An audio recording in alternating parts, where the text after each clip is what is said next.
السلام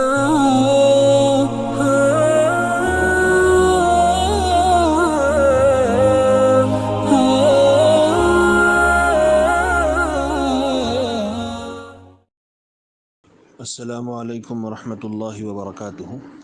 ایک تمثیلی واقعہ ایک دوست نے شیئر کیا ہے، میں وہ آپ حضرات کو بھی سنانا چاہتا ہوں۔ ایک بادشاہ کی نگری میں مہاماری یعنی وبا پھیلنے والی تھی۔ وبا نے بادشاہ سے کہا کہ میں تمہاری نگری سے 500 لوگوں کو شکار بنانے والی ہوں۔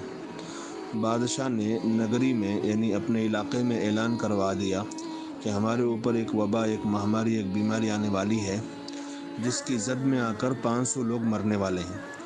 دیکھتے ہی دیکھتے پوری نگری میں، پورے علاقے میں بس ایک ہی موضوع بحث بن گیا کہ اس جان لیوا وبا میں 500 لوگ مرنے والے ہیں۔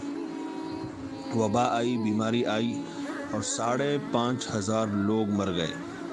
بادشاہ نے وبا سے پوچھا کہ تم تو 500 لوگوں کو مارنے والی تھی، لیکن تم نے میری 5,500 رعایا کی جان لے لی، یہ تو غلط بات ہے، غلط کیا۔ وبا نے کہا، بادشاہ سلامت، میں نے تو صرف 500 لوگوں کو ہی مارا ہے، باقی 5,000 لوگ تو آپ کی پھیلائی ہوئی دہشت اور خوف سے مرے ہیں۔ موت کا خوف دل سے نکال دیں، کیونکہ اس کا وقت اور جگہ ہمارے پیدا ہونے سے پہلے متعین ہو گیا ہے، فکس ہو گیا ہے۔ اللہ کا خوف پیدا کریں اور اس سے ویسا ڈریں جیسا اس سے ڈرنے کا تقاضا ہے۔ دنیا کا کوئی دوسرا خوف ہمارے دل پر حاوی نہیں ہو پائے گا۔